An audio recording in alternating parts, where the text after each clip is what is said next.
আসসালামু আলাইকুম। আজকে আরেকটা ভিডিও নিয়ে আসলাম। এটা স্ক্রিন প্রিন্টের জন্যই। এটা আমার একটা ইউএস এর ক্লায়েন্টের। এই ডিজাইনটার মধ্যে একটা সমস্যা আছে, সেটা হলো দেখেন ক্লায়েন্ট আমাকে যে ফাইলটা পাঠাইছে, এই ফাইলটির মধ্যে ডিজাইন হলো এটা হচ্ছে ডিজাইন ফাইল।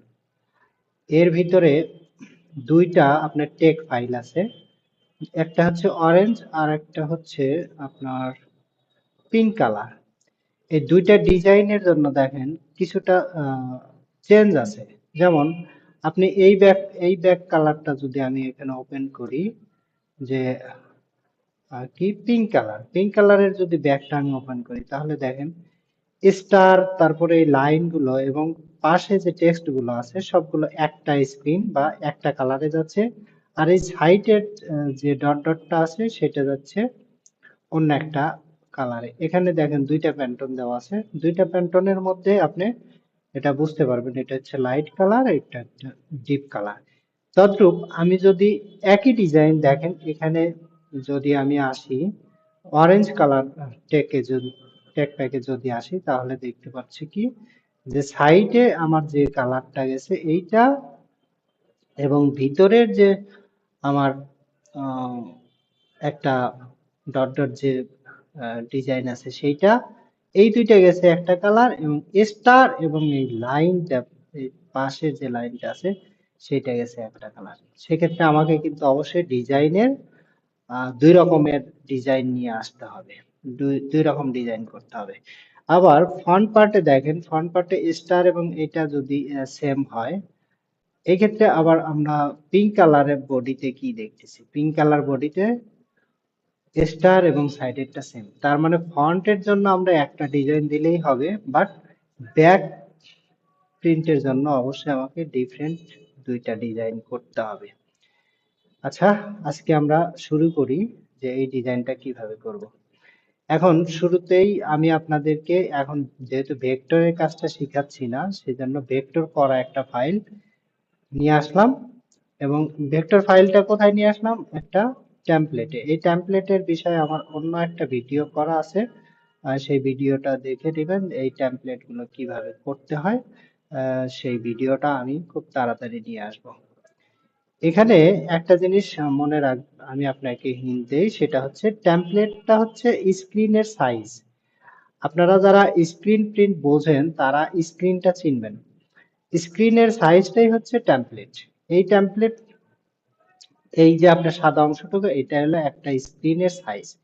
এর মধ্যে থেকে আমাদের এই টপ থেকে 3 ইঞ্চি একটা গ্যাপ করা আছে এখানে। এই গ্যাপটা রাখা হয় মূলত এখানে স্ক্রিনের কালার দিতে হয়। যারা স্ক্রিন প্রিন্ট দেখেছেন তারা এটা খুব সহজে ধরতে পারবেন। আর এইগুলো হচ্ছে প্লেসমেন্ট, ঠিক আছে? তো আমরা যেহেতু ডিজাইনটা আমাদের ভেক্টর করা শেষ, সেই জন্য এই ডিজাইনের মেজারমেন্ট আমরা সর্বপ্রথম সব সময় মনে রাখবো। আমরা যে কোনো একটা ডিজাইন থেকে আমরা আহ, আহ, যে কোনো একটা ডিজাইন আগে করব। মানে এখানে যদি আমি পার্পলের জন্য ডিজাইন করি, তাহলে পার্পলটাকে ফলো করব। এখন পার্পল অনুসারে যদি আমি ফলো করি, তাহলে কি আসতেছে, আমার এই কালার সেম আগে আমাকে একটা ডিজাইন করতে হবে। তার মানে 1 2 3 তিনটা অপশনকে আমাকে একটাতে কালারে রাখতে হবে। আচ্ছা, এখানে এই কালারটা আমি সিলেক্ট করে নিই, সিলেক্ট সেম ফিল কালার করে নিলাম। করে এই কালারটা হবে কি, এই কালার আর স্টারটা। আর এখানে যে কালারটা আছে, সরি, এই কালারটা হাইড করে দিই, এটাও হাইড করি। কারণ এই কালারটা যে আমাকে অন্য একটা কালার নিতে হবে, তা নাহলে আমি এটা সিলেক্ট করতে পারবো না। এটাকে আমি একটা স্বাভাবিক রাখলাম। এখন এটা আনহাইড করে নিয়ে আসি। এখন দেখেন এটা, এই যে এই কালারের সাথে এই কালারটা আমরা জয়েন করে দিব। জয়েন করাতে কি হলো যে আমার তাহলে এইটা স্ক্রিনটা হয়ে গেল, আর এই একটা আলাদা স্ক্রিন হলো। এটা কার জন্য আমি করতেছি, পার্পল কালার বডির জন্য, ঠিক আছে? এখানে আমি কিছু আছে কিছু নাই। এখন আমি কন্ট্রোল অল্টার 3 দিয়ে এটাকে নিয়ে আসলাম, ঠিক আছে, ওপেন করলাম। আচ্ছা, এইটাই এখন দেখেন যে আমার পার্পল কালার ডিজাইনের সাথে এটা ঠিক আছে, 1 2 3 এটা ঠিক আছে। ব্যাক পার্টের আমি পার্পল কালারের ডিজাইনটা এখন করি। যাই হোক, এটার সাইজটা কত, সাইজটা অবশ্যই আমাকে দেখতে হবে। এখানে সাইজ আছে 12, আর আমার ডিজাইনের সাইজ কত লাগবে, সেটাও লাগবে 12, 3 ইঞ্চি ডাউন। আচ্ছা, এখন 12 এবং 3 ইঞ্চি ডাউন, ঠিক আছে, এই যে 3 ইঞ্চি, এখান থেকে এখানে 3 ইঞ্চি ডাউন করে দেওয়া আছে। এখানে আমরা যেটা লিখবো সেটা হলো কয় কালারের ডিজাইন। এখানে দেখেন, সব প্রথমে আপনাকে চিন্তা করতে হবে, এখানে যেহেতু 2 কালার আছে, আমার একটা আন্ডার বেস কালার লাগবে। এখন এই ডিজাইনের জন্য আপনাকে আন্ডার বেস কালার লাগবে কি না সেটা আপনাকে বুঝতে হবে। আন্ডার বেস কালার নির্ণয়ের জন্য আপনাকে অবশ্যই মাথায় রাখতে হবে যে আপনার বডি কালারটা যদি লাইট কালার হয় আর আপনার প্রিন্ট কালার যদি ডার্ক কালার হয়, সেক্ষেত্রে কিন্তু আপনার আন্ডার বেস লাগবে না। এখন এখানে আমরা কি দেখতেছি যে বডি কালার থেকে প্রিন্ট কালারটা আমার ডার্ক আছে, সেক্ষেত্রে কি করব, আমরা আন্ডার বেস দিব না, আন্ডার বেস না দিয়ে সরাসরি দিয়ে দিব। তবে হ্যাঁ, একটা জিনিস কি, যে আন্ডার বেসটা যদি আপনি রাখেন তাহলে এই ফেব্রিকটা যদি আপনার ফিলিপস হয় বা উল জাতীয় হয়, সেক্ষেত্রে কিন্তু এই আন্ডার বেসটা না দিলে আপনার এই কালারটা ছড়ায় যাবে। সেক্ষেত্রে আমরা কি করব, অবশ্যই আন্ডার বেসটা সাথে রাখবো। এই আন্ডার বেসটা রাখার জন্য আমাকে কি করতে হবে, 3টা স্ক্রিন করতে হবে। এখানে 2টা স্ক্রিন আছে, 2টা কালার আছে, এবং একটা কালার অ্যাড করতে হবে, মানে একটা স্ক্রিন অ্যাড করতে হবে যে স্ক্রিনে আন্ডার বেস হবে। এখন আমি টোটালটা সিলেক্ট করলাম, সিলেক্ট করে কপি করলাম, কন্ট্রোল সি দিয়ে কপি করে নিলাম। কপি করে এই যে উপরে আমি একটা সেম স্পেসে আমি আর একটা বসাইলাম, ঠিক আছে। এখানে বসাই দিলে যেটা হবে যে আমি এই নিচেরটা এখন কি করব, নিচেরটা আন্ডার বেস করব। এখন আমি নিচেরটা ক্লিক করলাম, ও সরি, এটা কপি করব। কপি করার পরে এখন দেখেন এই উপরেরটা আমি একটু ডিলিট করে নিই, কন্ট্রোল এফ, কন্ট্রোল এফ দিয়ে আমি এটা নিয়ে আসলাম। এখন আমি নিচেরটাকে কি করব, আন্ডার বেস করব। আন্ডার বেস করার জন্য টোটালটা সিলেক্ট করব, কালারটা এখানে ব্ল্যাক কালার দিয়ে দিলাম। সবসময় মাথায় রাখবেন, যখন আপনি আন্ডার বেস করবেন তখন এটাকে জয়েন করে দিবেন, এরকম জয়েন করে দিবেন। জয়েন করলে কি লাভ আছে, যে আপনার যে যদি কোনো ডিজাইনের ভিতর কোনো লেগিংস থাকে, কোনো খারাপ কিছু থাকে, সেক্ষেত্রে দেখবেন কি যে আপনি ডিজাইনটা, সেই ক্ষেত্রে আপনার ডিজাইনটা ওই জয়েন্ট হয়ে যাবে। জয়েন্ট হয়ে গেলে আপনার আর এই আন্ডারলাইন করার সাথে সাথে যে একটা আপনি স্ট্রোক দিবেন হোয়াইট, সেই জায়গায় ওই হোয়াইটের গ্যাপটা আর দেখা যাবে না, ঠিক আছে। এজন্য অবশ্যই এটা জয়েন করে নেবেন। জয়েন করে নেওয়ার পরে এখন আমরা আসবো এই 3 কালারের কাজ, আন্ডার বেজের কালার কাজটা কিন্তু আমাদের শেষ। দেখেন আন্ডার বেজের লেয়ার যখন আমি অফ করে দিচ্ছি, তখন এখানে যে আন্ডার বেজ লেখা থাকে, এই জায়গায় যে আন্ডার বেজটা লেখা থাকে সেটা কিন্তু চলে যাচ্ছে, ঠিক আছে। অবশ্যই লেয়ার অফ করে করে কাজ করার চেষ্টা করবেন। এখন আমরা আসবো এই 2টা কালার। এটা প্রথম কালারটা নিলাম, কন্ট্রোল এক্স, কন্ট্রোল এক্স দিয়ে এটা কেটে নেব, কেটে নিয়ে কন্ট্রোল এফ, কন্ট্রোল এফ, এবং এখানে কিন্তু আর একটা কালার থাকলো এই লেয়ারে, ঠিক আছে। এই লেয়ারে আমার যে লাইট কালারটা সেটা থাকলো। এখন আমাদের প্রথম কাজ কি, এই যে এখানে কালার নেমটা লিখে দেওয়া। তাহলে এখানে এটা কপি করলাম, এই আন্ডার বেস 3, এটা আমি কি করব, কন্ট্রোল সি দিয়ে কপি করব। এই লেয়ারের উপরে এটা কন্ট্রোল এফ পেস্ট করলাম, আবার উপরেরটার উপরেও এই লেয়ার পেস্ট করে দেব, ঠিক আছে। এখন আমি এইটার কালারটা, কালারের নামটা লিখবো যে কি নাম আছে। আচ্ছা, আমার যে ডার্ক কালারটা আছে সেটা আছে 520, আর লাইট কালারটা আছে 6071, ঠিক আছে।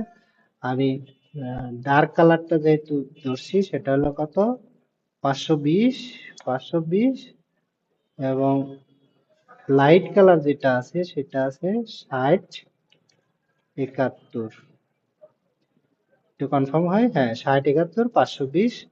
আচ্ছা, এখন আমরা যেটা করব সেটা হলো এই 2টা লেয়ার অন করব। দুইটা লেয়ার অন করে ভিতে ক্লিক করলাম, মানে সিলেকশন টুলে ক্লিক করলাম, করার পরে আমি টোটালটা সিলেক্ট করব। টোটাল সিলেক্ট করে এখানে আমি একটা কালার করে দিব। কি কালার? সেটা হলো ব্ল্যাক। অবশ্যই আমাদের মাথায় রাখতে হবে কালার গুলো অবশ্যই ব্ল্যাক হয়ে যাবে। এখন কি আমার এই যে ফার্স্ট স্টেপ আছে, তাহলে আমি সেকেন্ড স্টেপ কি লিখবো? সেকেন্ডে হলো 60 এসি সেকেন্ড। সেকেন্ড না লিখে আমরা সরাসরি কি 60 71 লিখে দিতে পারি এখানে লেয়ারে। আর এখানে আমরা সরাসরি লিখে দিলাম কি 520।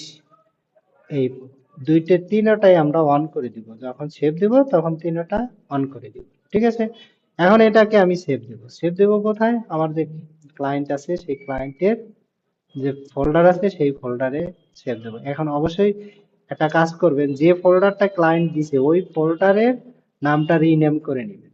রিনেম করে প্রথমে বসাই দিবেন। এরপরে আপনি এটা কি কালার বডির জন্য করছেন? Pink colour. Pink colour body লিখে দিবেন। Pink colour body back back design. Back design কতগুলো স্ক্রিন করছেন? 3 স্ক্রিন, এসতে 3 স্ক্রিন। এটা করে দিবেন। ঠিক আছে, এটা করে এটা একটা আমি কপি রাখলাম, কারণ আমার এটা বিলের সাথে অ্যাড করতে হবে। এটা আপনি করে নেবেন। হয়ে গেল। এরপরে আপনি আসেন যে যদি আপনি দেখেন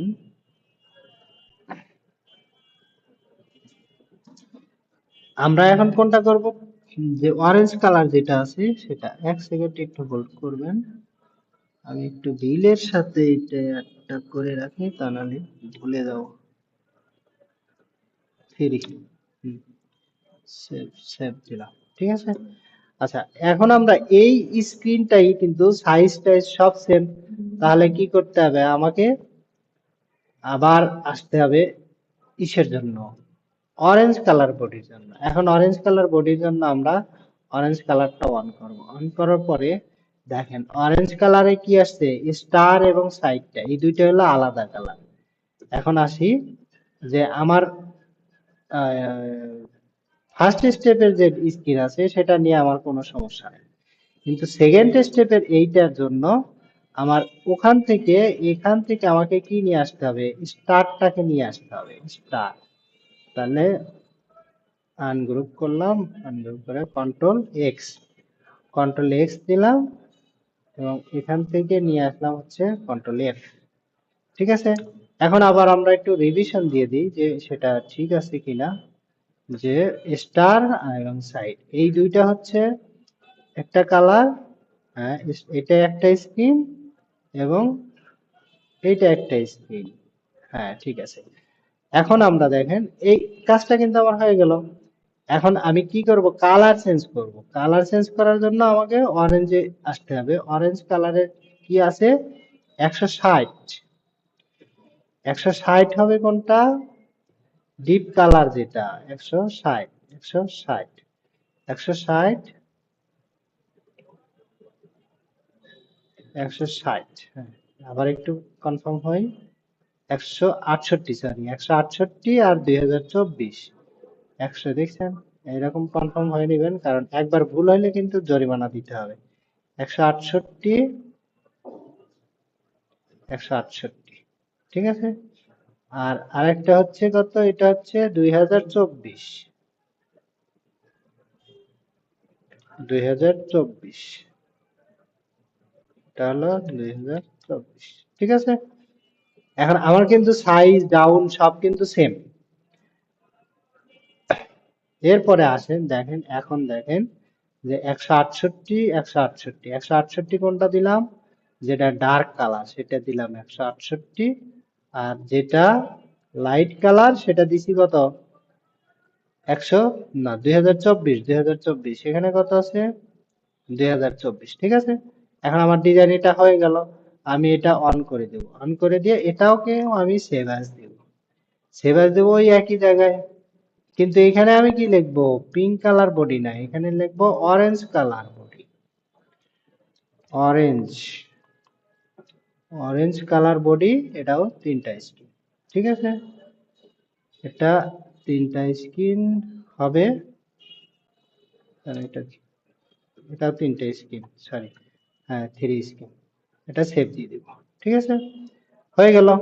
এখন আমাদের যে একটা কাজ আছে, যে এই ডিজাইনটাই দেখেন, এই ডিজাইনটার আবার ফ্রন্ট পার্ট আছে। ফ্রন্ট পার্টটা কি? এই এখন যে ডিজাইনটা করলাম, এই ডিজাইনটাই হচ্ছে ফ্রন্ট পার্টটা যাবে। দুইটার জন্য দেখেন মনে হয় সেম হবে। এটাতেও কি? হ্যাঁ, এটাতেও সেমই হবে।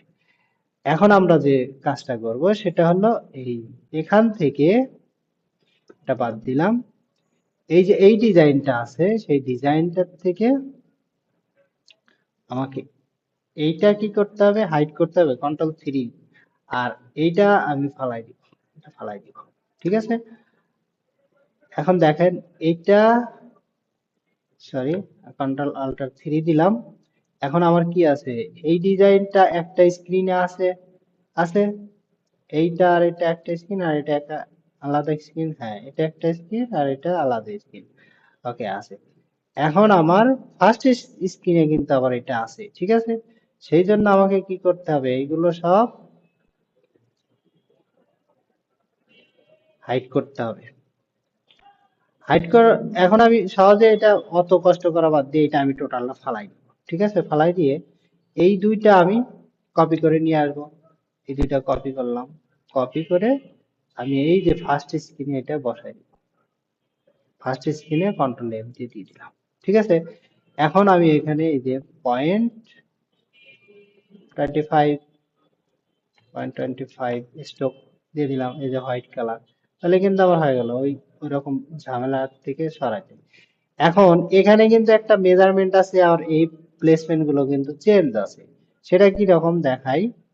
যে দেখেন এটার মেজারমেন্ট কত? 3 ইঞ্চি। আর স্ট্যান্ডার্ড লেফট চেস্ট, এটা নতুন আপনাদের জন্য, যে স্ট্যান্ডার্ড লেফট চেস্ট তা আগে দেখেন নাই। এই দেখেন এখানে লেফট চেস্টের জন্য একটা গাইডলাইন করা আছে।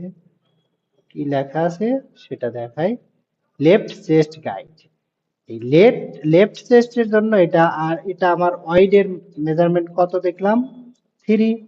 তাহলে আগে আমি 3টা করে নিই, 3 মেজারমেন্টটা করে নেব। 3 মেজারমেন্টের জন্য এখানে 3। ঠিক আছে, করে নিলাম। এখন এই যে centre art in the box, আপনি এটা টোটালটা সিলেক্ট করবেন। আগে দেখবেন কি যে আপনার এই 3টা লেয়ারই আপনার অন আছে কিনা। যদি একটা অন না থাকে তাহলে কিন্তু ওইটা ওখানে থেকে যাবে, পরবর্তীতে আপনি আর ওটা মিলবে না, ওটা সাইজও চেঞ্জ হবে না। ঠিক আছে, সেই ক্ষেত্রে অবশ্যই আপনাকে এটা দেখতে হবে। আচ্ছা, এখন আসেন এইটা, এই যে এটার মাঝখানে দিলাম। এখন কথা হচ্ছে যে এটা কিন্তু একদম সেন্টারে থাকবে। এই যে বক্সটা আছে, এই বক্সটার একদম সেন্টারে থাকবে। তাহলে আমরা মাঝামাঝি এই সেন্টারটা করলাম, এখান থেকে এখানের সেন্টারটা করলাম। তা এখন আবার এখান থেকে এখানকার সেন্টারটা করব কিভাবে? এই যে নিয়ে আসলাম, এই যে উপরে যতটুকু আছে নিচে ততটুকু এই বক্সে আছে, এই বক্সের মাঝে আসলেই এটা, এই যে এখন মাঝামাঝি হয়ে গেছে। ঠিক আছে, মাঝামাঝি থেকে একটু বেশি হয়েছে, তাই আমরা একটু কমাই দিই। হ্যাঁ, হয়ে গেছে। আচ্ছা, এটা কাজ শেষ। তাহলে এখন আমাকে কি করতে হবে? এখানে এই যে 3, এখানে 3 দিতে হবে, আর এখানে লিখতে হবে ST। ঠিক আছে, স্ট্যান্ডার্ড। হয়ে গেল কাজ। এখন আমরা এটাকে সেভ অ্যাজ দেবো। সেভ অ্যাজ দিয়ে কি লিখবো? Both size orange and pink colour body left chest design, left chest design, এটাও কিন্তু 3S। ঠিক আছে, এখানে একটা জিনিস আপনাকে করতে হবে, সেটা হলো দুইটার জন্যই আপনাকে প্যান্টন রাইট করতে হবে। যেমন এখানে আপনি লিখছেন হচ্ছে 168, তার মানে আপনাকে আবার লিখতে হবে এটাতে 168 মানে কত, কোনটা? ডিপটা। তাহলে এখানে আবার ডিপ কোনটা? এটা। তার মানে এটা 520। আবার এখানে আপনি এই 168-র সাথে 520 যোগ হবে। ঠিক আছে, আবার এটা 2024 এর সাথে কত আসতেছে? 60-71। 2024, 60-71। ঠিক আছে, এই কালারটা কিন্তু অবশ্যই আপনাকে লিখে দিতে হবে। এরপরে আপনি সেভ দিয়ে দিবেন। ঠিক আছে, এই যে চেস্টের কাজ কিন্তু শেষ। এখন এটাকে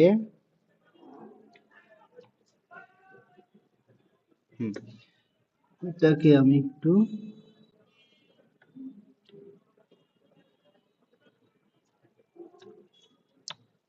হ্যাঁ,